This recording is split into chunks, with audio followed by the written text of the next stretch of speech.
Okay, last class में हमने पढ़ा था यहां तक, ऑडिटर कौन होता है वहां तक पढ़ लिया था, राइट।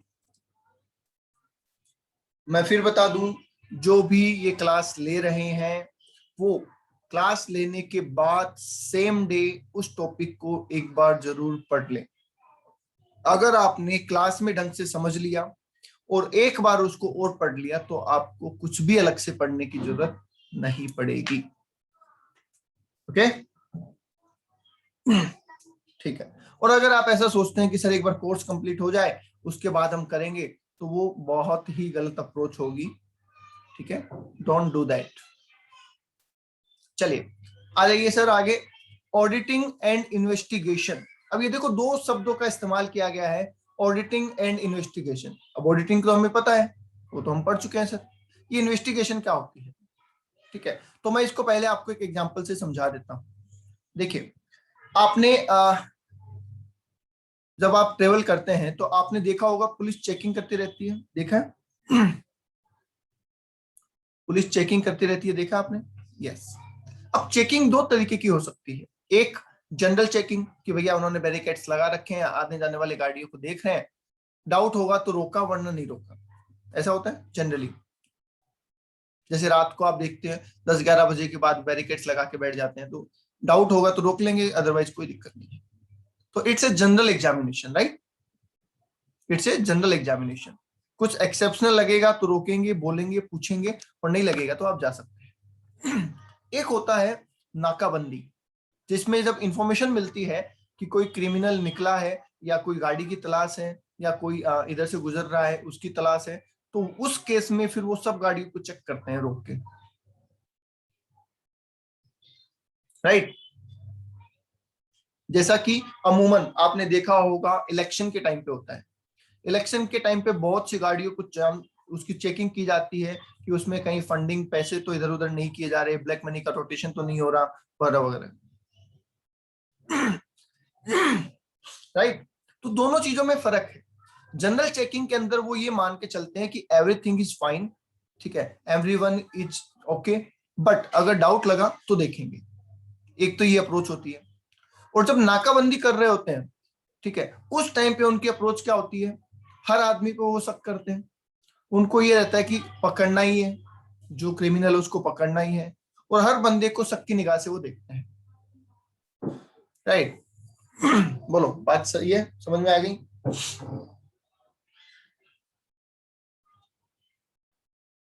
ठीक है। दूसरी बात, जब जनरल चेकिंग करते हैं तो उनका फोकस सामान्य चीजों पे होता है कि भाई गाड़ी के अगर रोकेंगे तो लाइसेंस दिखा दो, है ना, आरसी दिखा दो, इंश्योरेंस दिखा दो, पॉल्यूशन दिखा दो, ये सब चीजें आपसे पूछेंगे। ठीक है, गाड़ी में कितने लोग हैं, ज्यादा तो नहीं है, ड्रिंक तो नहीं कर रखी, ऐसी बातें वो जनरली देखते हैं। ठीक है, पर जब, ठीक है, इन सब चीजों को देख लिया, जनरल चेकिंग करे तो सब देख लिया, उसमें लाइसेंस डॉक्यूमेंट्स भी आ गए, उसमें पैसेंजर भी आ गए, उसमें ड्रिंक करना भी आ गया, सब कुछ आ गया। पर जब वो किसी की तलाश कर रहे होते हैं कि कोई क्रिमिनल भागा है, गाड़ियों को चेक करना है कि उसमें तो नहीं है, क्या उस टाइम वो आपसे डॉक्यूमेंट मांगते हैं? बताइए, क्या वो डॉक्यूमेंट मांगते हैं या सिर्फ ये बोलते हैं कि गाड़ी में देख लिया, डिक्की में देख लिया, कोई नहीं है, ठीक है जाओ?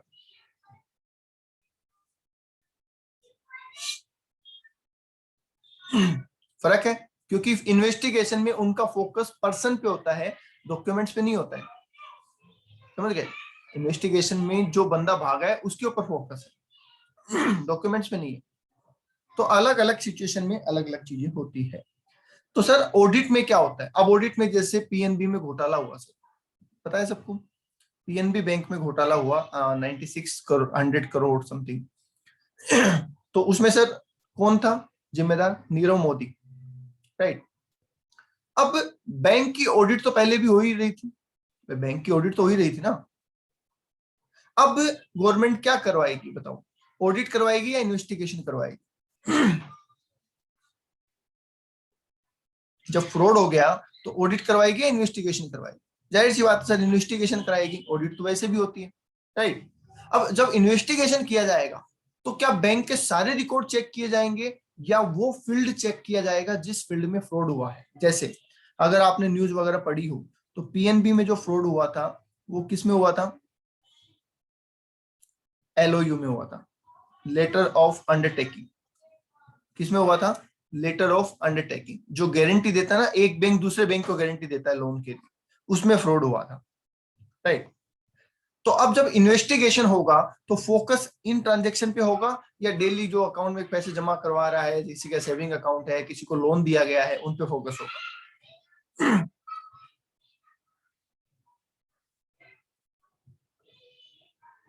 तो जाहिर सी बात है इस पे फोकस करेंगे ना वो।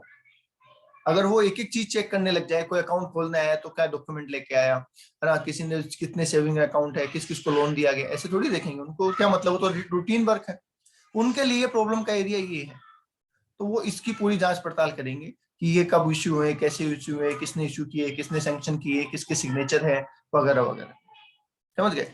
तो ऑडिटिंग में और इन्वेस्टिगेशन में फर्क समझ में आ गया होगा। फटाफट टेबल देख लेते हैं, आइए। सर, ऑडिटिंग एक इंडिपेंडेंट एग्जामिनेशन है जो पूरे फाइनेंशियल स्टेटमेंट के ऊपर अपनी ओपिनियन देने के लिए किया जाता है, right.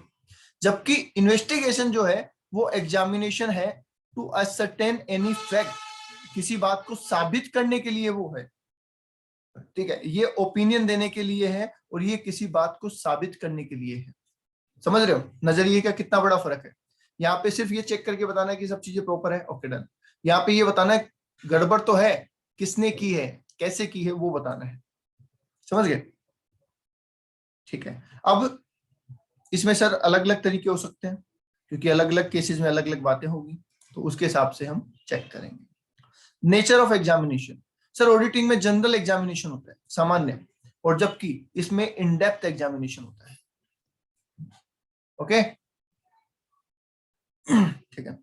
The evidence are persuasive, ये आपको समझने वाली बात है, ठीक है। परसुएसिव मतलब जो जनरल नेचर के होते हैं, जो हर जगह मिल जाते हैं, कॉमन बोल सकते हैं, कॉमन या जनरल, ठीक है। कॉमन या जनरल नेचर के एविडेंस पे आप विश्वास कर लेते हैं, ठीक है। कॉमन या जनरल नेचर के एविडेंस पे आप ट्रस्ट कर लेते हैं, पर यहाँ पे आप इस पे ट्रस्ट नहीं करते। आपको क्या चाहिए? कॉन्क्लूसिव एविडेंस चाहिए। कॉन्क्लूसिव एविडेंस क्या होता है पता है? कॉन्क्लूसिव एविडेंस ऐसा एविडेंस होता है जिसके बाद कोई शक की गुंजाइश बाकी नहीं है। ऐसा एविडेंस जिसके बाद शक की कोई गुंजाइश बाकी नहीं है। समझ गए? फॉर एग्जाम्पल, मान लीजिए मुझे मेरे डिपार्टमेंट की कोई फाइनेंशियल चीज चेक करनी है, परचेज डिपार्टमेंट का कोई बिल चेक करना है, मान लो। अब यहाँ पे तो मैं बोलूंगा बिल दिखाओ, सामने वाला बिल दिखाएगा, मैं बिल देखूंगा, हाँ सही है, ठीक है, ओके। समझ? वो बिल सच्चा है या झूठा, क्या ऑडिटर ये चेक करता है कभी? बताइए, क्या ऑडिटर ये चेक करता है कि बिल सच्चा है या झूठा? वो तो बोलेगा भैया जितनी परचेज है उतने बिल होने चाहिए, हाँ जी उतने बिल है। अब वो थोड़ी दुकानदार के पास जाके बोलेगा कि भैया तुमने ये बिल इश्यू किया था, नहीं किया था, इसे तो कर ही नहीं पाएगा ऑडिट। पर इन्वेस्टिगेशन में ऐसा नहीं होता। इन्वेस्टिगेशन में अगर ये पता चला है कि परचेज में कहीं फ्रॉड है, तो वहां पे सिर्फ बिल दिखाना इनफ नहीं है, वहां पे सामने वाले से कंफर्मेशन भी मांगा जाएगा, जिससे माल खरीदा है उससे भी कंफर्मेशन मांगा जाएगा। और जब वो अपने लेटर हेड पे लिख के देगा कि हाँ भैया मेरे से ये माल खरीदा गया है, तब जाके वो मानेंगे कि हाँ ठीक है, अब ये जाके सही है। आगे बात समझ में?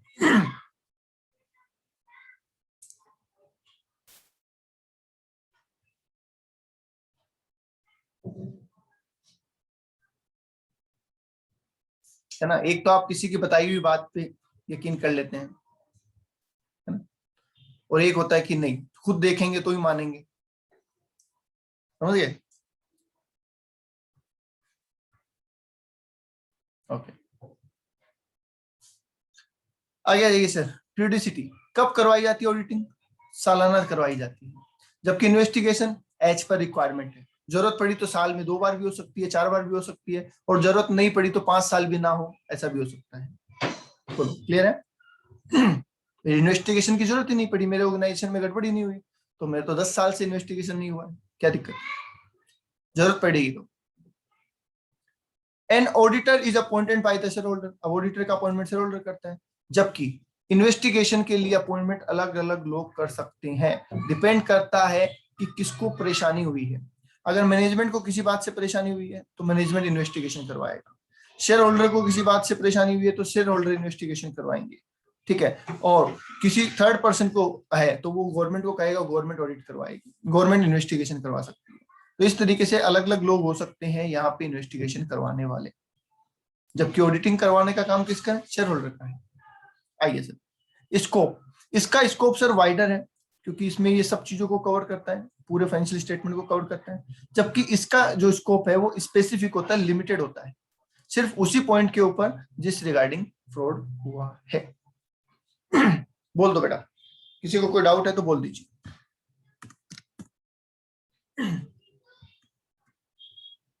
हेलो, कोई भी कर सकता है इन्वेस्टिगेशन, कौन कर सकता है? कोई भी कर सकता है, कोई क्वालिफिकेशन अलग से नहीं। यस, हेलो हाँ बोलो, कौन बोल रहा है? सर, एक ऐसा पूछा था, जैसे ना, जैसे कोई किसी की पार्टनरशिप फर्म हम्म, है और सर जैसे अपन कहते हैं तू मुझे बिल दे दे खाली, मतलब इतने हाँ लाख का बिल दे दे मुझे और तेरा जो कमीशन है वो ले ले, सर इसका ठीक मतलब है, क्या होता है सर? इसका मतलब हो गया है कि आप बोगस परचेज क्लेम कर रहे हैं, या आपका प्रॉफिट ज्यादा है, आप चाहते हैं मैं झूठे खर्चे दिखाऊं, है ना, झूठी परचेज दिखाऊं, है ना, किसी भी चीज का ऐसा आप क्लेम करना चाहते हैं, तो आप गए एक दुकानदार के पास, है ना, आप जाके उसको कहते हैं कि यार एक काम कर, मुझे 2 लाख का बिल बना दे, क्योंकि तू बिल बना के देगा, मैं अपनी अकाउंटिंग में डालूंगा, और मैं अकाउंटिंग में डाल के उसको एक्सपेंसेस क्लेम करूंगा, ताकि कल को अगर इनकम टैक्स वाले या कोई भी ऑफिसर मुझसे पूछेगा तो मैं बता सकता हूँ कि देखो मेरे पास बिल पड़ा है। समझ गए? तो वो झूठा बिल बनवाने के लिए आप उसको कमीशन दे रहे हैं।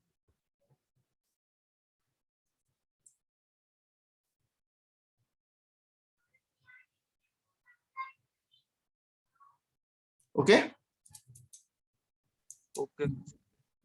अब ये आप ये पूछना चाह रहे हो क्या कि ये ऑडिट में आएगा, इन्वेस्टिगेशन में आएगा? क्वेश्चन हाँ क्या है सर, आपका? ये सर ये पूछना था, ये ऑडिटिंग में आएगा इन्वेस्टिगेशन? देखो, आपने बिल बना के रख दिया, ऑडिटर ने चेक किया, ऑडिटर ने देखा बिल है, वो बोलेगा ठीक है, उसकी नजर में तो सब सही है। अब इन्वेस्टिगेशन तो डिपेंड करता है कि उस बिल का अमाउंट क्या है, अगर उसकी वजह से फ्यूचर में वो फ्रॉड पकड़ा जाता है तो मे बी इन्वेस्टिगेशन हो, मे बी ना हो, होगी तो उसमें चेक किया जाएगा, नहीं होगी तो कोई बात नहीं।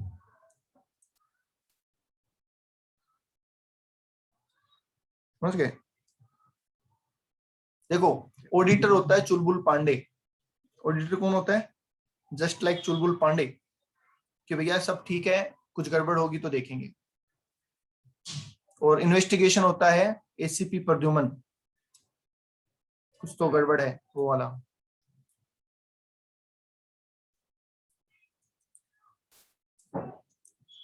ओके,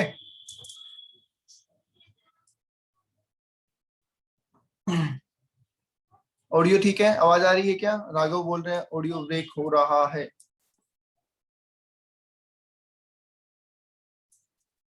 ठीक है, चलिए आगे चलते हैं।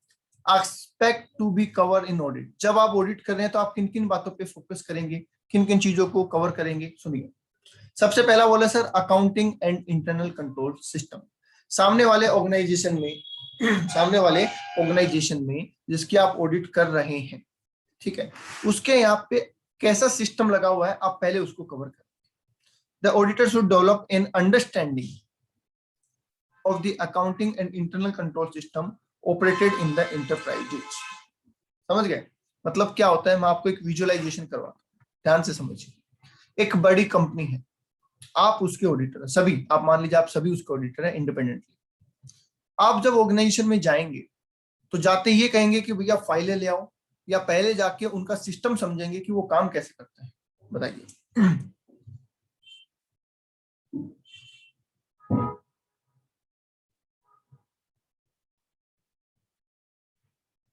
बोलिए भाई।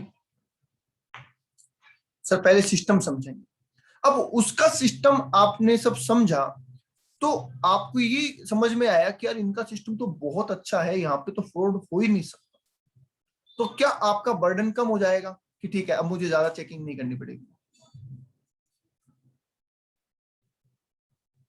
यस।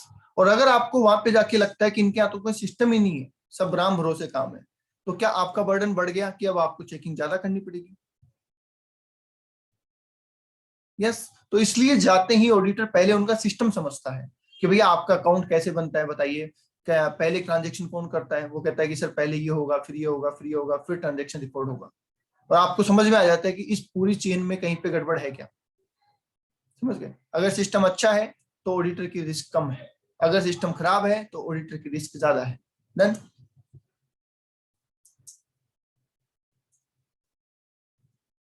चलिए नेक्स्ट आइए सर, एग्जामिनेशन ऑफ बुक्स। अब वो क्या कवर करेगा, उसने इंटरनल कंट्रोल समझ लिया, उसने अकाउंटिंग कंट्रोल समझ लिया, अब वो बुक्स वगैरह को एग्जामिन करेगा, बोलेगा लाओ ठीक है अब लाओ आपकी बुक्स वगैरह।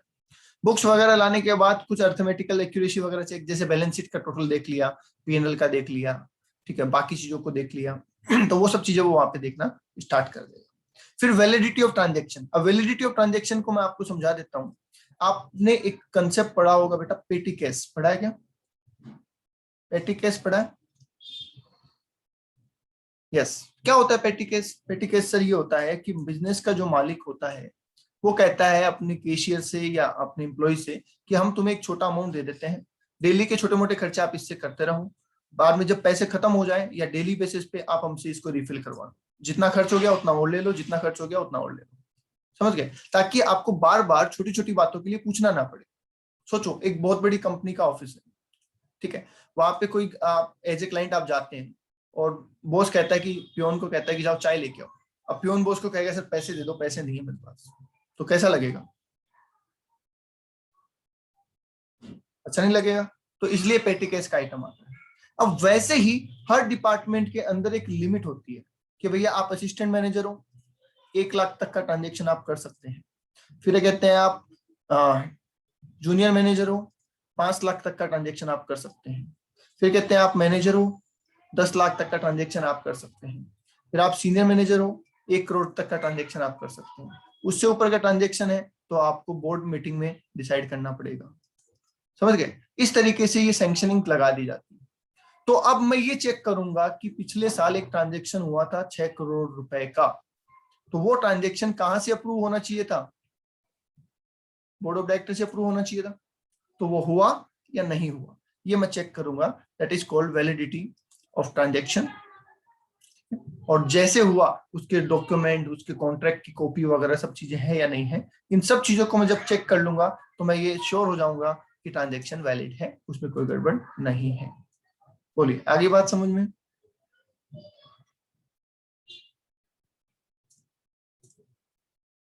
ओके सर आगे आइए। तो हमने क्या क्या कर लिया सर अभी तक? अकाउंटिंग कंट्रोल चेक कर लिया, इंटरनल कंट्रोल चेक कर लिया और बुक्स चेक कर लिया। अब हम चेक करेंगे सर कंप्लायंस। कंप्लायंस का मतलब generally accepted accounting principles, accounting standards, और जो भी स्टैट्यूटरी ऑब्लिगेशंस हमारे ऊपर है क्या हमने उनको फॉलो किया, क्या हमने उन सब चीजों को फॉलो किया है। जैसे हमारे जो फाइनेंशियल स्टेटमेंट बनते हैं वो कंपनीज एक्ट के हिसाब से बनते हैं क्या? बताइए। फाइनेंशियल स्टेटमेंट कंपनीज एक्ट के हिसाब से बनते हैं क्या? बोलो भाई। फाइनेंशियल स्टेटमेंट कंपनीज एक्ट के शेड्यूल के हिसाब से बनते हैं क्या?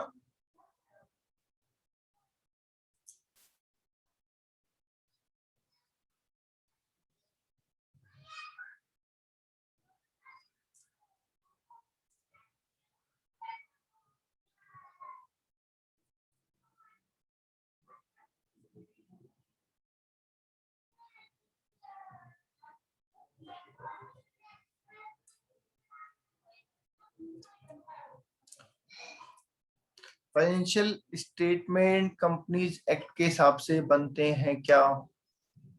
क्या वहां पे कोई फॉर्मेट दे रखा है?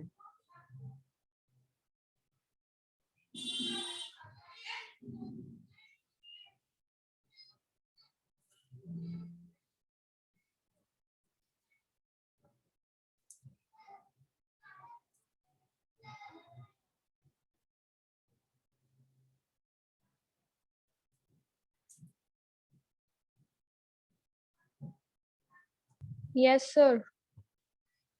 ओके बस इतनी देर बाद एक बच्चे का रिप्लाई। सर आवाज प्रॉपरली नहीं आ रही थी, बाद में समझ में आया क्वेश्चन। अच्छा और बाकी लोग?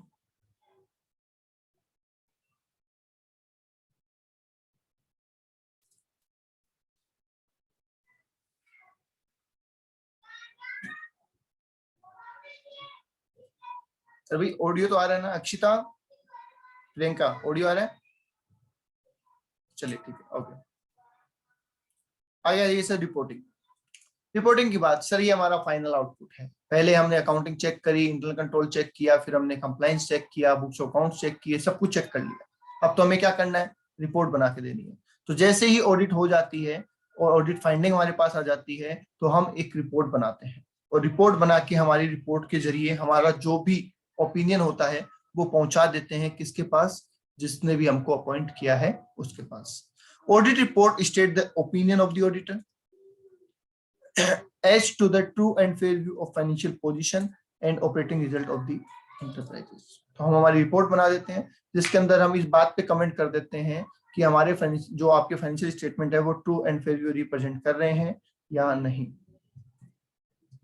ओके, चलिए नेक्स्ट पॉइंट आ जाइए, ऑब्जेक्टिव ऑफ ऑडिटिंग।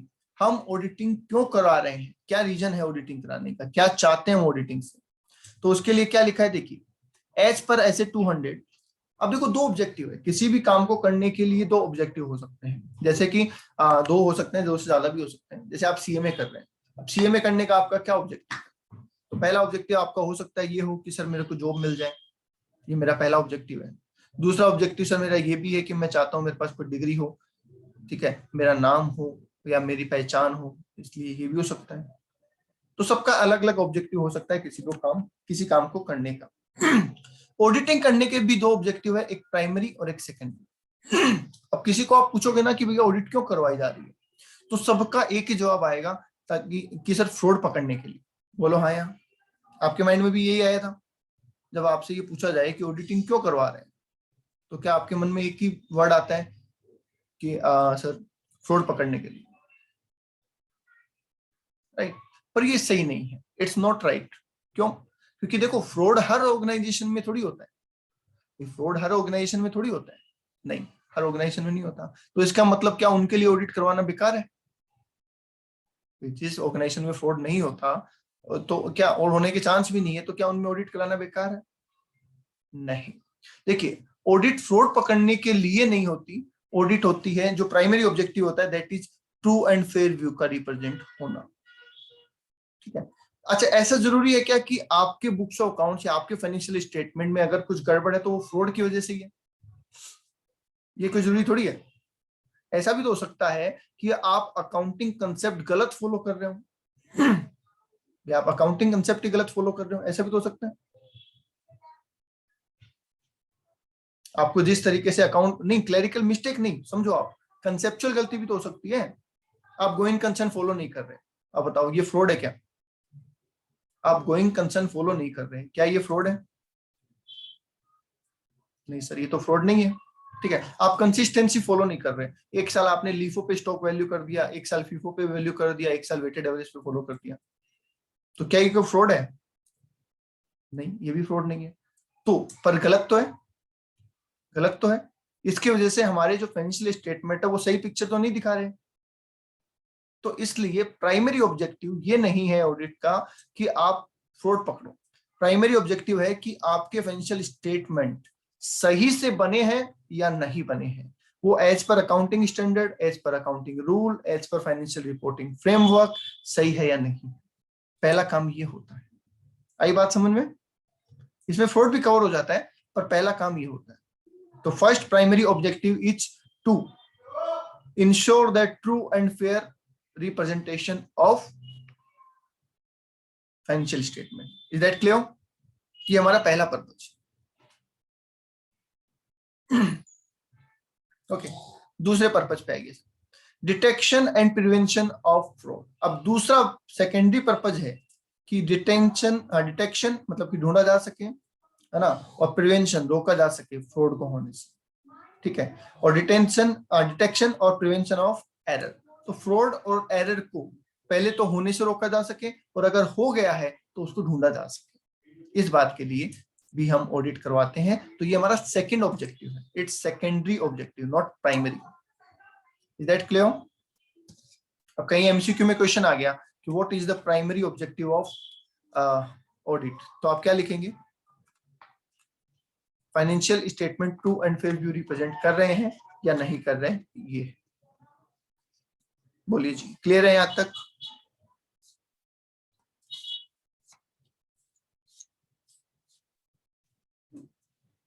चलिए आगे आइए सर।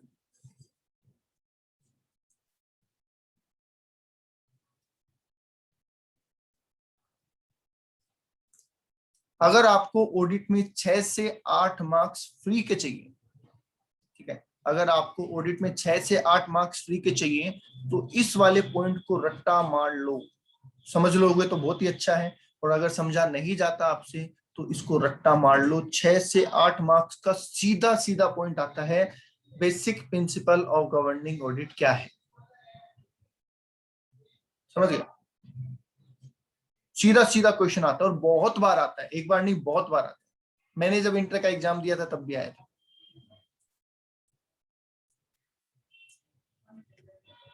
ओके, देखो कंपनी अकाउंट्स ऑडिट का जो पेपर होता है ना, तो कंपनी अकाउंट्स और ऑडिट दोनों 50-50 नंबर के आते हैं, ठीक है, 50-50। अब यहाँ पे होगा क्या, इसमें तो आपको करने में लगेगा थोड़ा टाइम, क्योंकि प्रैक्टिकल क्वेश्चन है, बैंकिंग, इलेक्ट्रिसिटी, इंश्योरेंस वगैरह वगैरह, ठीक है। ये आपका पेपर 1 घंटे में पूरा हो जाता है, ये 1 घंटे में। फिजिकल पेपर की बात कर रहा हूँ, ऑफलाइन, ऑफलाइन पेपर भी आपका 1 घंटे में ही पूरा हो जाता है। इतना सा पेपर आता है, छोटा सा, समझ गए? तो अगर आपने यहाँ पूरा 50 नंबर का थ्योरी चिपका दिया तो मान के चलो आपके 35 से 40 नंबर तो आप यही निकाल लोगे। ओके, तो इसको बड़ा ध्यान से पढ़िए बेटा, छोटा सा टॉपिक है, इससे छोटा सब्जेक्ट पूरे सीएमए में कुछ नहीं है, ठीक है। चलिए सुनिए, तो ये पूरा आपको याद करना है, इसमें कोई भी ऐसा नहीं होना चाहिए किंतु परंतु। Basic principles of governing an audit, इसका मतलब क्या है सर? इसका मतलब है कि जब भी आप कोई ऑडिट कर रहे होंगे तो आपको इन बातों को फॉलो करना है। आपको क्या करना है? इन बातों को फॉलो करना है। क्या क्या फॉलो करना है? इंटेग्रिटी, आपको ईमानदारी से काम करना है, किसी प्रकार का मैनिपुलेशन नहीं करना है, राइट। ऑब्जेक्टिविटी, ऑब्जेक्टिविटी का मतलब आपको जिस काम के लिए अपॉइंट किया गया है, जिस पर्पस के लिए ऑडिट करवाई जा रही है, आपको उस पर्पस के लिए ऑडिट करनी है, उसके अलावा कोई दिमाग नहीं लगाना है, ठीक है। जैसे मान लीजिए किसी क्लाइंट ने मेरे को ऑडिट करवाने का बोला, अब वो क्लाइंट से मेरी पर्सनली वैसे थोड़ी सी कम बनती है, तो मैंने कहा मैं इसका तो फ्रॉड ढूंढ के ही रहूंगा, है ना, इसको तो मैं कोई ना कोई रिपोर्ट करके ही रहूंगा। इस तरीके से नहीं करना है, ठीक है। हमारा काम फाइनेंशियल स्टेटमेंट के हिसाब से काम करना, उसको चेक करना है तो वो चेक करो और अपनी जो भी ओपिनियन होती है वो दे दो। तीसरा पॉइंट कह रहा है सर, इंडिपेंडेंस, आप किसी भी दबाव में काम नहीं करेंगे, बिना इन्फ्लुएंस के अनबायस्ड रूप में आप काम करेंगे। तो ये आपको ऑडिट करते टाइम पे ध्यान रखना है, हर ऑडिट के दौरान। ओके, नेक्स्ट पॉइंट, कॉन्फिडेंशियलिटी, ये बहुत इंपॉर्टेंट पॉइंट होता है। देखिए, एक डॉक्टर को अपने क्लाइंट के बारे में सब पता होता है, बताओ, एक डॉक्टर को पेशेंट के बारे में सब पता होता है, तो यही कहते हैं ना कि डॉक्टर से कुछ नहीं छुपाना चाहिए। तो आप डॉक्टर के पास गए और आपने जाके उसको अपनी सारी बातें बता दी, कुछ पर्सनल प्रॉब्लम थी जो आप घर वालों से डिस्कस नहीं कर सकते, मान लो वैसे भी आपने कुछ प्रॉब्लम बता दी। अब कैसा लगेगा कि वो डॉक्टर आए और पूरे घर वालों के सामने चिल्ला चिल्ला के कहे कि देखो इनको ये दिक्कत है, ये दिक्कत है? सही नहीं लगेगा।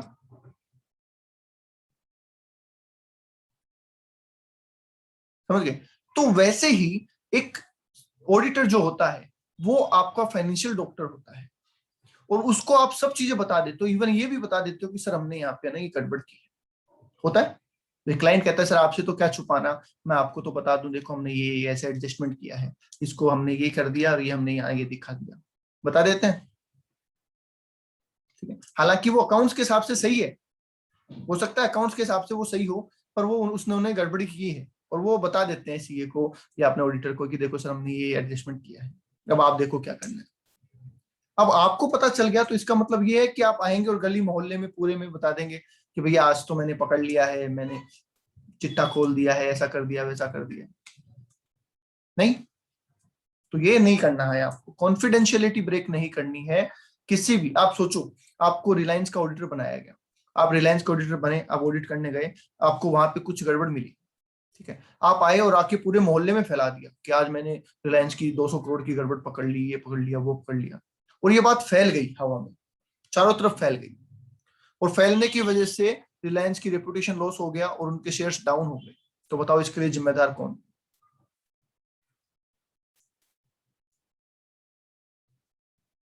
बोलो कौन जिम्मेदार होगा इसके लिए?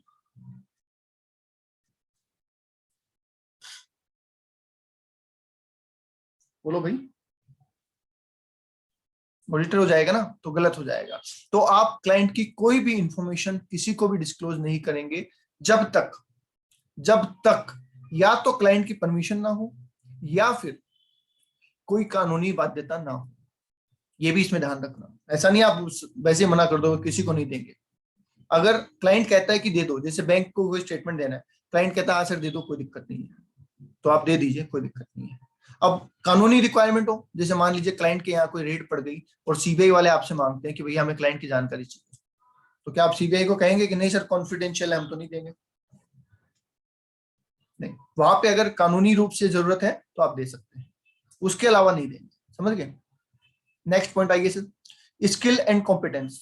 आप जो भी काम करेंगे स्किलफुल तरीके से करेंगे, लापरवाही में या बेवकूफी भरे रूप में आप काम नहीं करेंगे। समझ गए? सुपरविजन। आपके देखो होता क्या है, मैंने आपको पहले भी बताया एक दिन कि ऑडिटर कभी खुद ऑडिट नहीं करता, उसकी टीम ऑडिट करती है। बोलो हाँ या ना? ऑडिटर खुद ऑडिट थोड़ी करता है, उसकी टीम ऑडिट करती है ना। देखो रिप्लाई बेटा ढंग से कर दो। अगर आप रिप्लाई ऐसे ही करोगे ना जैसे आप कर रहे हैं, तो उतना अच्छा नहीं सीख पाओगे जितना अच्छा मैं आपको सिखाने की कोशिश कर रहा हूं। ठीक है, बाकी आपकी इच्छा है। देखो बार बार मैं नहीं कहूंगा, मैं बहुत बार कह चुका हूं, बार बार नहीं कहूंगा। ठीक, ओके। तो ऑडिटर सर खुद ऑडिट नहीं करता, वो टीम से ऑडिट करवाता है। अब उसकी टीम ने कल को कोई गड़बड़ी कर दी तो ऑडिटर ये कह सकता है कि सर मैं क्या करूं, वो तो मेरी टीम की गलती है, मैंने थोड़ी किया, मेरी टीम ने गलती की। नहीं, आप ये नहीं कह सकते, ये एक्सक्यूज नहीं चलेगा। ओवरऑल रिस्पॉन्सिबिलिटी आपकी ही, राइट? अब सुनिए सर आगे। अब सर आगे ये बात आई कि जब रिस्पॉन्सिबिलिटी मेरी है तो मेरा फर्ज बनता है कि ये जो भी काम कर रहे हैं मैं उनको रिव्यू करता रहूं, उनको सुपरवाइज करता रहूं, ताकि अगर कुछ गड़बड़ हुई तो मैं उसको तुरंत ठीक कर लूं। तो इसलिए सुपरविजन करना जरूरी है, जो दूसरों ने काम किया है उस काम का सुपरविजन करना जरूरी है, right? Next one is documentation, most important thing. आप जब भी कोई काम करेंगे, ओरली हम ओरल लाइफ में क्या करते हैं अपन, जनरल लाइफ में किसी फ्रेंड ने आपको कहा ये करना, अपने हाँ ठीक है ओके डन, आप लिखते नहीं है चीजों को। पर प्रोफेशनल वर्क के दौरान आपको हर चीज लिखनी है। ओरल का कोई वैल्यू नहीं है, कल को आप भूल गए है ना, और फिर याद नहीं रहा, कोई पासवर्ड सेट किया आपने, जैसे मान लीजिए मेरे पास 100 क्लाइंट है, ध्यान से सुनना, मेरे पास इनकम टैक्स की रिटर्न भरने के 100 क्लाइंट है। अब 100 क्लाइंट के आईडी और पासवर्ड है, बताओ मैं याद रख सकता हूँ क्या? नहीं रख सकता। अब मैं हर साल पासवर्ड रीसेट करता हूँ फॉरगॉट पासवर्ड करके, और बार बार मैं क्लाइंट को फोन करता हूँ कि सर कोई ओटीपी आया होगा बताना, पासवर्ड चेंज करना है। तो क्लाइंट क्या कहेगा कि सर ये क्या तरीका, आप हर बार पासवर्ड चेंज करते हो, भूल जाते हो, गलत है ना? तो मैं क्या करूंगा, लिख लूंगा अपनी डायरी में, एक्सेल में, कहीं पे भी मैं सारी चीजें लिख के रखूंगा कि भैया इसका आईडी पासवर्ड ये है, इसका आईडी पासवर्ड ये है। समझ गए? ओके। कहाँ तक की रिटर्न भर दी, कौन से साल तक की रिटर्न किसकी भर गई, ये भी मैं लिख के रखूंगा। मतलब हर काम का मैं डॉक्यूमेंटेशन करूंगा। तो वैसे ही ऑडिट के दौरान आपको हर चीज का डॉक्यूमेंटेशन करना है। कल को किसी ने आप पे ये एलिगेशन लगा दिया कि आपने तो ऑडिट ढंग से नहीं किया, आपने तो टाइम पास किया है, तो कैसे साबित करोगे बताओ? अगर कल को ये किसी ने एलिगेशन लगा दिया कि आपने ऑडिट ढंग से नहीं किया, आपने तो टाइम पास किया, तो क्या करोगे?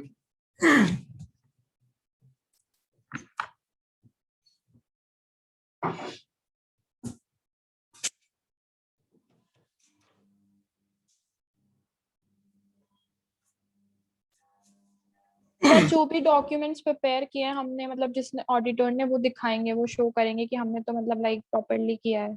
हाँ, तो तो लाइक अगर डॉक्यूमेंटेशन और अगर जरूरी document नहीं हुआ तो तब तो आप बिना कुछ करें क्या हो जाओगे, गिल्टी हो जाओगे। है। Yes sir. समझ गए? सेम चीज है, मान लो कोई स्टूडेंट फेल हो जाता है, घर वाले कहते हैं कि तू पढ़ाई नहीं, तू मस्ती मार रहा था। अब आप ले जाके ऐसे दिखाते हो कि ये देखो इतने रजिस्टर पढ़े हैं मैंने, इतने भरे हैं, ये देखो एक एक क्वेश्चन मैंने सोल्व किया है, बताओ कैसे नहीं पढ़ा? तो मानना पड़ेगा ना घर वालों को कि हाँ भाई पढ़ा तो है, ठीक है कुछ गड़बड़ रह गई कोई बात नहीं। वो आपको बोलता है ला दिखा, तेरी कॉपी दिखा, अब कुछ नहीं है मेरे पास, फिर क्या होगा? तो इसलिए डॉक्यूमेंटेशन जरूरी है। आगे ये सर प्लानिंग, कोई भी काम बिना प्लानिंग के हो नहीं सकता और ऑडिट तो बिल्कुल भी नहीं। तो इसलिए अगर आप ऑडिट करने जा रहे हैं तो पहले आप क्लाइंट के बिजनेस की जानकारी लीजिए, फिर प्लानिंग कीजिए और फिर ऑडिट कीजिए। ओके देखिए मैं एक चीज से और समझा देता हूँ। आपने अभी कंप्यूटर ट्रेनिंग की होगी या 11th-12th में कभी भी कंप्यूटर पढ़ा होगा, तो क्या आपने ऐसा कुछ पढ़ा है? इनपुट, प्रोसेस और आउटपुट पढ़ा है क्या? हाँ सर पढ़ा है। ऐसे ही ऑडिट में भी 3 फेज होते हैं। पहला फेज होता है सर प्लानिंग, दूसरा होता है एग्जीक्यूशन और तीसरा होता है रिपोर्टिंग। समझ गए? इनपुट का मतलब पहले हम प्लानिंग कर रहे हैं, प्रोसेस का मतलब फिर उस प्लानिंग को एग्जीक्यूट कर रहे हैं, और आउटपुट हमारा क्या है? Audit report. तो प्लानिंग, एग्जीक्यूशन या इम्प्लीमेंटेशन बोल दीजिए और रिपोर्टिंग, ये 3 फेज होते हैं ऑडिटिंग के अंदर। Right. Next one is understanding about the accounting and internal control. ये मैं ऊपर समझा चुका हूं आपको कि जाते ही आपको कस्टमर के इंटरनल और अकाउंटिंग कंट्रोल की जानकारी ले लेनी है। नेक्स्ट वन इज रिपोर्टिंग, जो हमारा फाइनल कंसेप्ट है कि जो भी हमने ऑडिट के दौरान किया, जितने भी प्रूफ हमें ऑडिट के दौरान मिले, उन सब के बेस पे हमें क्या कर देनी है? हमारी रिपोर्ट बना देनी। ठीक है। ऑडिट एविडेंसेस, ऑडिट एविडेंसेस का मतलब है कि चलो मैं इसको ऐसे समझा देता हूँ। मान लीजिए आप में से किसी के पेरेंट्स का मेरे पास कॉल आता है और वो पूछते हैं सर बच्चा कैसा पढ़ रहा है, बताओ क्या कहूंगा मैं? राघव के घर से फोन आता है, सर बच्चा कैसा पढ़ रहा है, क्या बोलूंगा मैं?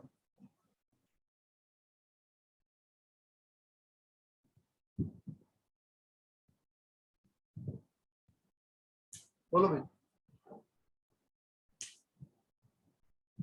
अरे सर बढ़िया बोल देना। चलो ठीक है। अगर मैंने ऐसा कह दिया कि नहीं सर और तो सब ठीक है, ये नहीं पढ़ता या फिर इस सब्जेक्ट में कमजोर है, या ऐसा मैंने कुछ भी कह दिया, कुछ नेगेटिव कहा, मान लो किसी पॉइंट पे नेगेटिव कहा, तो उस पॉइंट को साबित करने के लिए क्या मेरे पास प्रूफ होना चाहिए? कल के उसके पिताजी पलट के बोले कि सर आप ऐसे कैसे बोल सकते हो कि अच्छा नहीं पढ़ता, तो मेरे पास मार्क्स होने चाहिए ना कि सर देखो टेस्ट लिया था 25 में से 5 मार्क्स आए, तो मेरे पास बेसिस होना चाहिए ना। yes. तो वैसे ही जब आप ऑडिट रिपोर्ट में लिख रहे हैं कि ये सही नहीं है या वो सही नहीं है या कुछ भी लिख रहे हैं, तो उस बात का आपके पास एविडेंस होना चाहिए। ऐसे तो हो सकता है आपने पर्सनल खुन्नस में आपने डायरेक्टर से कहा मुझे 2 लाख रुपए की रिश्वत दो, डायरेक्टर बोलता है नहीं दूंगा, और आपने कहा नहीं दोगे तो मैं रिपोर्ट में चाहे जो लिख दूंगा। ऐसा भी तो हो सकता है। तो उस चीज से रोकने के लिए क्या बोला कि आपके पास एविडेंस होना चाहिए जो भी आप लिख रहे हैं उसका।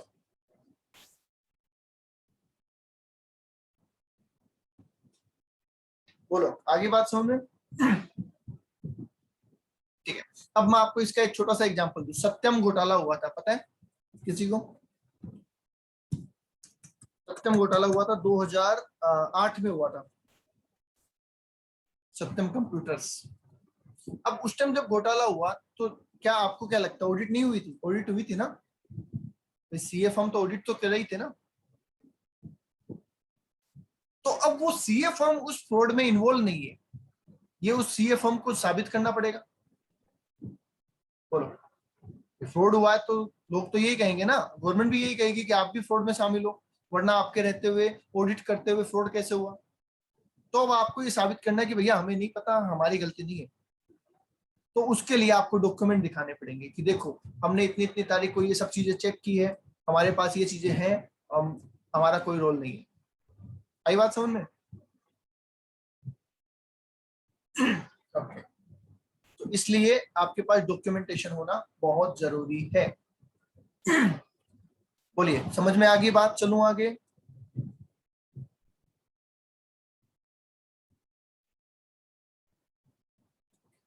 नेक्स्ट आ जाइए sir, significance of audit. Significance of audit, हम ऑडिट के फायदे भी बोल सकते हैं, सामान्य भाषा में हम इसको फायदे। सब्सटेंसिव प्रोसीजर का मतलब होता है डिटेल चेकिंग। सब्सटेंसिव प्रोसीजर का मतलब होता है डिटेल चेकिंग। क्या आपने जो डिटेल स्टडी की है उसके प्रूफ होने चाहिए आपके पास।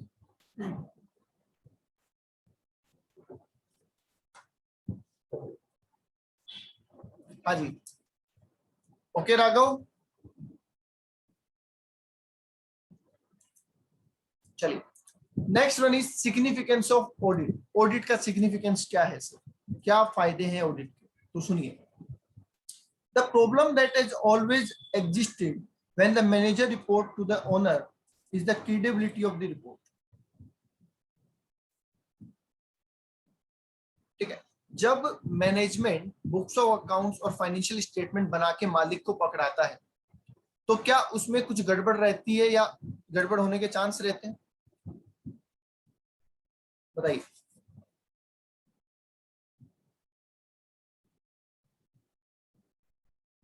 जब मैनेजमेंट कोई रिपोर्ट बनाता है, डॉक्यूमेंट्स बनाता है, फाइनेंशियल स्टेटमेंट बनाता है और बना के मालिक को हैंड ओवर करता है कि लो सर देखो इस साल का बेनिफिट क्या है, इस साल का प्रॉफिट लॉस क्या है, तो क्या चांसेस हैं कि उस रिपोर्ट में कुछ गड़बड़ है? हाँ, हो सकती है। अब वो गड़बड़ क्या है या नहीं है, इस बात को जानने के लिए ही हम ऑडिट करा रहे हैं। अगर मैं ऐसा कहूं तो, अगर मैं ऐसा कहूं कि उस बात को जानने के लिए ही मैं ऑडिट करवा रहा हूं, तो चलेगा? हाँ सर चलेगा। आगे बात समझ में तो देखो, पहले रीजन बताया कि ऑडिट क्यों करवा रहे हैं, फिर फायदे बताएंगे। तो बोला कि जो मैनेजमेंट रिपोर्ट देता है that contains, that may be contain error, उनमें गलती हो सकती है, उनमें कोई फ्रॉड था पर दिखाया नहीं गया हो, ऐसा हो सकता है। इनएडवर्टेंटली मिसलीडिंग, उनमें कोई जानबूझ के गलत जानकारी दी गई हो। ठीक है, डिलाइबरेटली मिसलीडिंग, जानबूझ के कुछ गलत शो किया गया हो। ठीक है, fail to disclose relevant information, काम की बात को नहीं दिखाया गया हो, कोई ऐसी इंपॉर्टेंट बात थी जो दिखानी चाहिए थी पर नहीं दिखाया गया हो।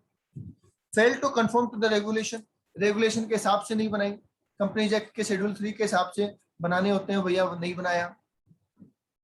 समझ गए? तो ये सारी गड़बड़ होने के चांसेस होते हैं। अब बात आई कि सर इन गड़बड़ को दूर कैसे करें, तो उसके लिए आया the problem, the solution of this problem of the credibility in the report lie in an independent auditor appointment। समझ गए? अब ये सारी समस्याओं का समाधान क्या है? इनका समाधान है ऑडिटर, कि आप ऑडिटर अपॉइंट करो, उससे ऑडिट कराओ, आपकी ये सारी समस्या दूर हो जाएगी। बोलिए,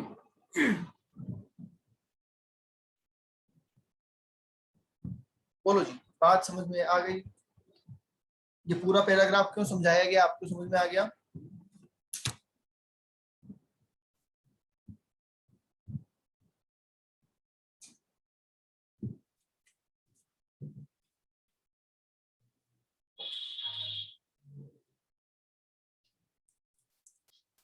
बोल दो भाई, बोल दो। प्राइमरी ऑब्जेक्टिव ये है, हाँ वही है बिल्कुल। ये चीजें तो एक ही है ना, वो तो बताने के अलग अलग फंडे हो जाते हैं। ऑब्जेक्टिव बोला तो ऑब्जेक्टिव के रूप में दिखा दिया, बेनिफिट बोलोगे तो बेनिफिट के रूप में दिखा देंगे, चीज थोड़ी चेंज होगी।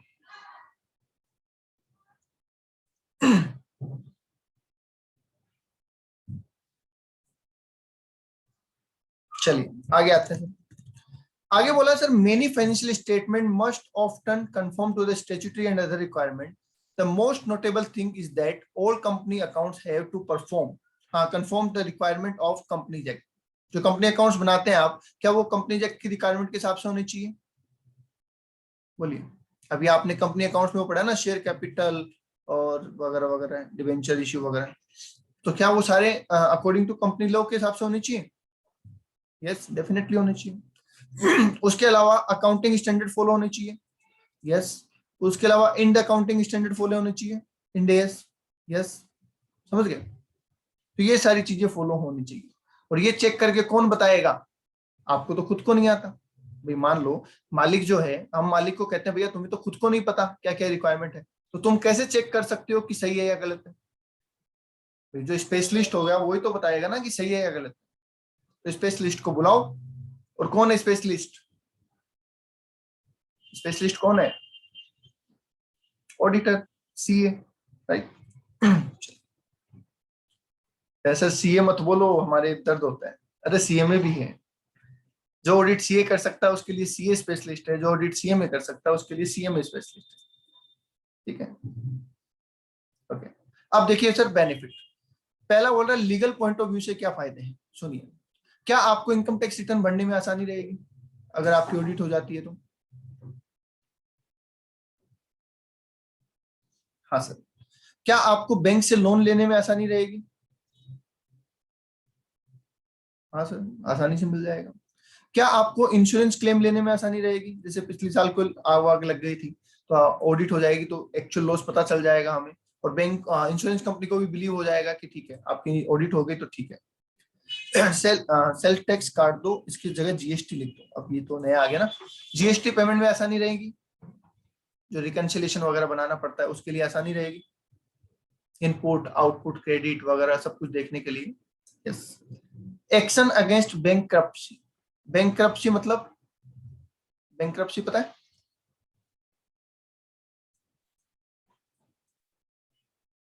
दिवालिया, ठीक है, इंसॉल्वेंट। तो बैंकरप्ट कोई हो जाता है तो उस टाइम पे क्या होगा, कैसे होगा, उन चीजों के लिए भी ऑडिट मदद कर देगी। चलिए आइए, इंटरनल कंट्रोल ऑर्गेनाइजेशन के अंदर क्या क्या फायदे हैं, ऑडिट करवाने से ऑर्गेनाइजेशन के अंदर क्या क्या फायदे हैं वो सुनिए। क्विक डिस्कवरी ऑफ फ्रॉड, बताइए क्या फ्रॉड और एरर जल्दी पकड़ में आ जाएंगे? हाँ सर, जल्दी पकड़ में आ जाएंगे। Moral check on employee, employee का नियत कैसा है, एम्प्लॉय का काम करने का ढंग कैसा है, क्या एम्प्लॉय फ्रॉड करने की तो नहीं सोच रहा, क्या ये भी पता चल जाएगा? हाँ सर, क्योंकि आपको वहां पे ये हिंट मिल जाएगा कि किस डिपार्टमेंट में कहाँ पे गड़बड़ चल रही है। Advice to the management, management को सजेशन मिल जाएंगे कि उसे अब क्या करना चाहिए, आगे किस तरीके से मूव करना चाहिए। Yes sir. यूनिफॉर्मिटी इन अकाउंट्स, अकाउंट्स में यूनिफॉर्मिटी आ जाएगी, मतलब सेम तरीके के अकाउंट्स हो जाएंगे, पिछले साल भी ऐसे थे इस साल भी ऐसे थे, क्योंकि मान लो पिछले साल अकाउंटेंट कोई और था, इस साल अकाउंटेंट कोई और है। अब वो तो हो सकता है उनके बीच में तो हल्का फुल्का डिफरेंस हो, पर ऑडिटर तो एक ही तरीके से ऑडिट करेगा, तो वो सिमिलरिटी जनरेट कर देगा। आइए अब आओ बाहर के लोगों की वजह से, बाहर के लोगों की नजर में क्या फायदे हैं। सेटलमेंट ऑफ अकाउंट्स, हमारा किसी के साथ डिस्प्यूट चल रहा है, हम उसको बोलेंगे कि भैया देख लो हमारी तो ऑडिट हो चुकी है, हमारे हिसाब से तुम्हारा इतना पैसा बनता है, आ जाओ सेटलमेंट कर लेते हैं, तो आसान रहेगा।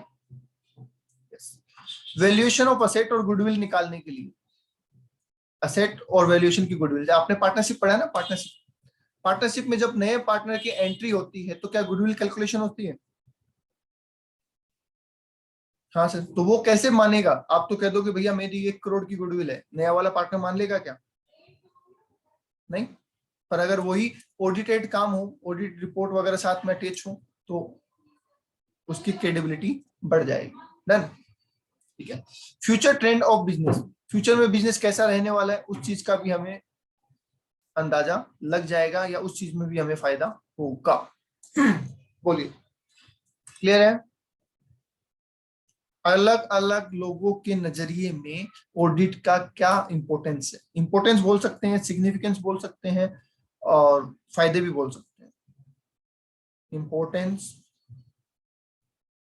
सिग्निफिकेंस और बेनिफिट भी बोल सकते हैं, ठीक है। लास्ट पॉइंट कह रहा है future trend of the business, मतलब अगर मेरा बिजनेस चल रहा है और हर साल उसकी मैं रिपोर्ट इश्यू कर रहा हूँ, ठीक है, तो बाहर जो इन्वेस्टर देख रहा होगा, क्या वो उस रिपोर्ट की बेस पे अनुमान लगा लेगा कि मेरे अकाउंट मेरे बिजनेस में उसको पैसा लगाना है या नहीं लगाना, फ्यूचर में मेरा बिजनेस ग्रो करेगा या नहीं करेगा? हाँ, तो वो है future trend of business.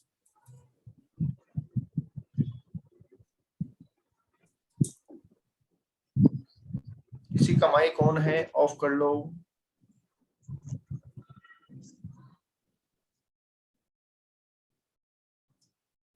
Okay, चलिए, एडवांटेज ऑफ ऑडिटिंग, ऑडिटिंग के फायदे, फायदे क्या है सर? देखो अभी जैसे अपन ने पढ़े थे वो भी एक तरीके के फायदे ही थे, आप उनको भी, अगर कुछ याद ना आए तो आप उनको भी फायदों के रूप में बना के लिख सकते हैं, ठीक है, ठीक है, ये आपकी समझ होनी चाहिए।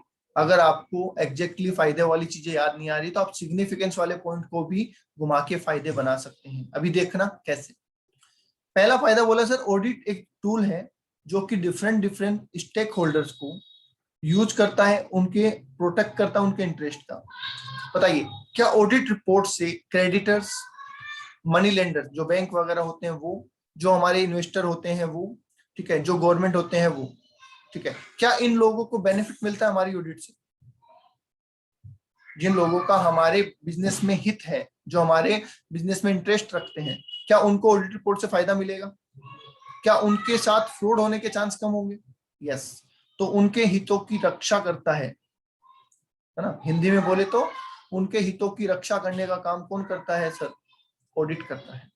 दूसरा ये, इससे मोरल चेक हो जाता है एम्प्लॉय का, कि कौन सा एम्प्लॉय फ्रॉड करने की कोशिश कर रहा है या कर रहा है, हाँ फ्रॉड कर ही रहा है, चेक हो जाएगा। जैसे मान लो पहले क्या करते हैं लोग, छोटा छोटा फ्रॉड करते हैं, छोटा छोटा 1000, 2000, 5000, 10,000, 20,000, और वहीं पे अगर आपने पकड़ लिया उसको तो बड़ा फ्रॉड होने से रुक जाएगा। ठीक है, नेक्स्ट आइए सर, एम्प्लॉय रिमेन अलर्ट। अब एम्प्लॉय को डर लगा रहता है कि यार मेरी ऑडिट होती है, हर साल ऑडिट होती है, तो कहीं मैं पकड़ा ना जाऊं। बताओ, अगर ऑडिट होगी तो क्या एम्प्लॉय के मन में डर रहेगा कि भाई मैं फ्रॉड कर तो रहा हूं पर मैं पकड़ा जाऊंगा? तो वो कोशिश करेगा कि फ्रॉड ना करें या सोफिस्टिकेटेड फ्रॉड करें ना, ढंग से चोरी करें। तो सर ये फायदा हो जाएगा कि एम्प्लॉय अलर्ट रहेगा और अपने काम को ढंग से करेगा। बोलने वाली बात ये है, ठीक है, हंसी मजाक में बोलूं वो मत लिख देना आप। नेक्स्ट आ जाइए sir, facilitate detection of wastage. हमारे कौन से रिसोर्सेज में वेस्टेज हो रही है, कहाँ पे हमारा पैसा खराब हो रहा है, क्या ये भी पता चल जाएगा हमें?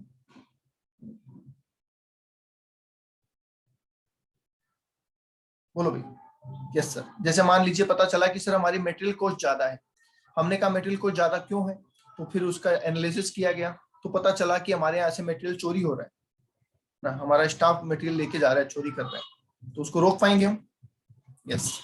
क्या हमारी मशीनरी सही से काम नहीं कर रही है, उसको रिपेयरमेंट की जरूरत है, तो वो सब चीजों से हम हमारी वेस्टेज को और लॉस को कंट्रोल कर पाएंगे। Next one is audited accounts are taken to be more useful during the corporate restructuring. क्या होता है भाई ये कॉर्पोरेट रीस्ट्रक्चरिंग, पता है क्या किसी को?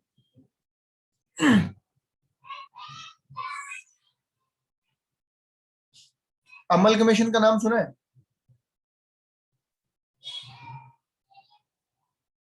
डीमर्जर, इंटरनल रिकंस्ट्रक्शन, सुना है? ये सारी चीजें क्या है? कॉर्पोरेट रीस्ट्रक्चरिंग है। हम किसी कंपनी को खरीद लेते हैं, कोई कंपनी हमें खरीद लेती है, हमारी कंपनी के टुकड़े हो जाते हैं अलग अलग, तो ये सारी चीजें जब भी होगी तो क्या ऑडिटेड अकाउंट्स को वैल्यू दिया जाएगा? नेटवर्थ निकालने के लिए, गुडविल निकालने के लिए, परचेज कंसिडरेशन निकालने के लिए क्या ऑडिटेड अकाउंट्स को वैल्यू दिया जाएगा? यस, उनको ज्यादा वैल्यू दिया जाएगा। Next one is helpful in settlement of accounts between partners. ये हम ऑलरेडी पढ़ चुके हैं कि जब सेटलमेंट करने की बारी आएगी तो ये ऑडिट रिपोर्ट हमारी मदद कर देगी। Okay, next one is owner can, ये बहुत इंपॉर्टेंट है, इसको अच्छे पॉइंट्स में लिख लेना। Owner can get the actual information about the entity. Owner कौन होता है वैसे कंपनी में? शेयर होल्डर होता है, तो उसको पता चल जाएगा कि एक्चुअल में मेरी ऑर्गेनाइजेशन कैसा परफॉर्म कर रही है। ओके, चलिए, director are able to execute plan and policy. Director ने कोई प्लान पॉलिसी बना रखी है, अब मान लीजिए कोई ऐसी कमी है या ऐसा कोई फ्रॉड है जिसकी वजह से वो प्लान वगैरह अप्लाई नहीं हो पा रहे, ठीक है, अब ऑडिट रिपोर्ट होगी, पता चल जाएगा कहाँ गड़बड़ है, और अगर गड़बड़ नहीं है तो उस पॉलिसी को आराम से लॉन्च किया जा सकता है। ठीक है, इन्वेस्टर कैन टेक डिसीजन। अब आपके सामने अगर किसी कंपनी की ऑडिटेड P&L बैलेंस शीट हो तो क्या आप ये डिसाइड कर सकते हैं कि मुझे इस कंपनी में पैसा लगाना है या नहीं लगाना? बताइए, अगर आपके हाथ में किसी कंपनी की audit report, audited P&L balance sheet हो तो क्या आप ये डिसाइड कर सकते हैं कि मुझे इसमें पैसा लगाना चाहिए या नहीं लगाना चाहिए? हाँ, कर सकते हैं, तो ये आपके लिए बेनिफिट हो गया। गवर्नमेंट को ऑडिट रिपोर्ट से फायदा है क्या? उनको टैक्स कलेक्शन वगैरह में मदद मिलती है क्या? यस, बिल्कुल मिलती है। Next one is creditors can know about the repayment capacity. आप किसी कंपनी को उधार माल बेच रहे हैं तो क्या उसकी ऑडिट रिपोर्ट आपके काम आएगी? बिल्कुल आएगी। आप उससे देख पाएंगे ना कि इसके पास कितनी एसेट है, कितनी इसकी लायबिलिटी है, कल को ये मेरा पैसा रोक तो नहीं लेगा। ओके, बता दीजिए। क्रेडिट वर्थी, बिल्कुल ठीक है। देखो पहला पॉइंट यही है। देखो यहाँ पे अगर आप देखोगे ना, तो यहाँ पे एक चीज पहले ही बताई थी कि जो मैनेजमेंट डॉक्यूमेंट बनाता है ना, उनकी क्रेडिबिलिटी पे सवाल रहता है। ये देखो, उनकी क्रेडिबिलिटी पे सवाल रहता है, और जैसे ही ऑडिटर अपने सील सिग्नेचर करता है, उनकी क्रेडिबिलिटी बढ़ जाती है। मेन बात यही है। बता दीजिए, यहां तक कोई प्रॉब्लम किसी को? हाँ जी, यहां तक कोई प्रॉब्लम है क्या किसी को? नहीं है। पोस्ट की क्लास कितने बजे आपकी?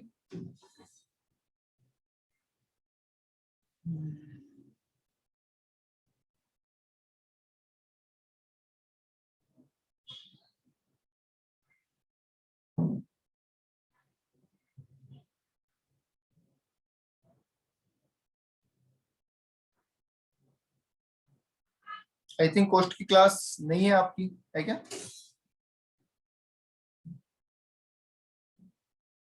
ठीक है, चलिए तो अपन कंप्लीट कर लें फिर इसको। पूरा चैप्टर तो नहीं, पर दो दो पेज और है हमारे पास, 2 पेज और है हमारे पास, कर लें कंप्लीट। रिकॉर्डिंग थोड़ी सी लेट देख लेना। चलो, अब आइए sir, disadvantage of audit. Audit के नुकसान क्या है? नुकसान है क्या ऑडिट का कोई? आपको क्या लगता है, क्या ऑडिट का नुकसान होगा? बताइए अभी, क्या ऑडिट का कोई नुकसान होगा? होगा, हर चीज की।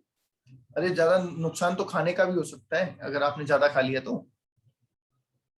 खाने का, पानी का, पैसे से भी नुकसान हो सकता है।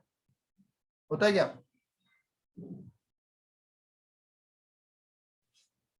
नहीं होता। देखो, जब तक आपके पास पैसा नहीं है ना, तब तक आपको लगता है कि पैसा ही सब कुछ है। और जब पैसा हो जाता है ना, तो नींद आनी बंद हो जाती है। अभी आप सो जाते हो, आपको पता है अरे क्या होगा, कौन आना है। और जब पैसा बहुत सारा हो जाता है ना, तो नींद नहीं आती। कहीं कोई आ ना जाए, कोई चुरा ना ले, कल को कोई लूट ना ले, कोई हमला ना कर दे। समझ गए? तो नुकसान हर चीज का है। आदत खराब हो जाती है, राघव कह रहा आदत खराब हो जाती है ना। तो बहुत से हर चीज का कोई ना कोई, कोई भी ऐसी चीज नहीं है दुनिया में जिसका नुकसान ना हो। ठीक है, चलिए सुनिए। सबसे पहला नुकसान बताया सर, टाइम कंज्यूमिंग। टाइम लगता है सर इसमें, बिल्कुल टाइम लगता है। कॉस्टली है, बिल्कुल कॉस्टली। अब छोटी सी ऑर्गेनाइजेशन, वो कैसे मैं ऑडिट कराऊं? उसको बोलेंगे भैया कर देंगे ऑडिट, 20,000 रुपये लगेंगे।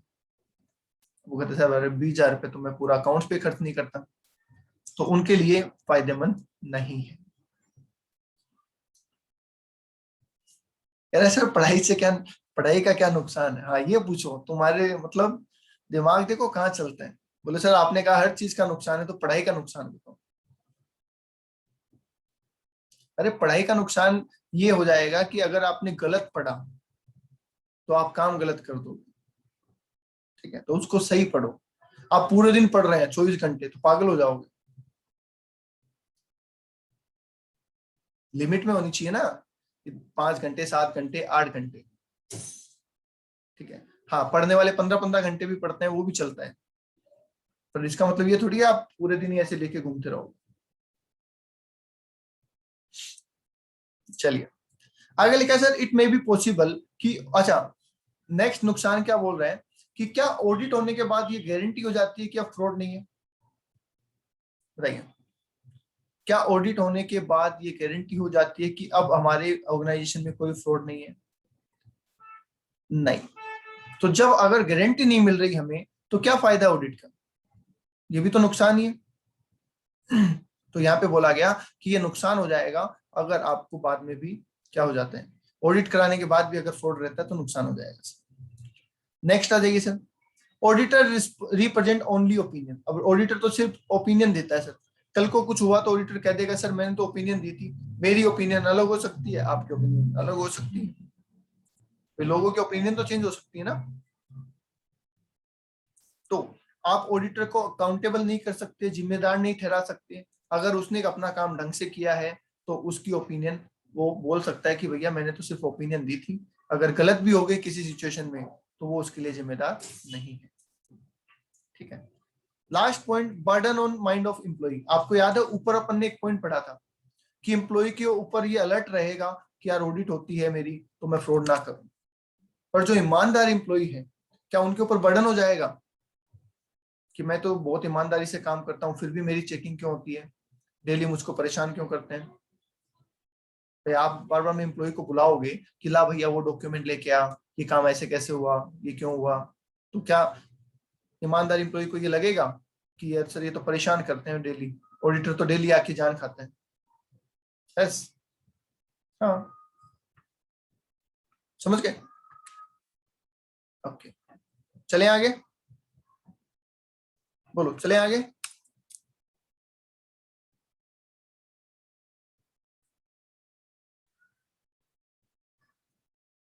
चलो ठीक है, आज के लिए इतना ही, बाकी करेंगे कल। इतना पढ़ के आ जाना, कल संडे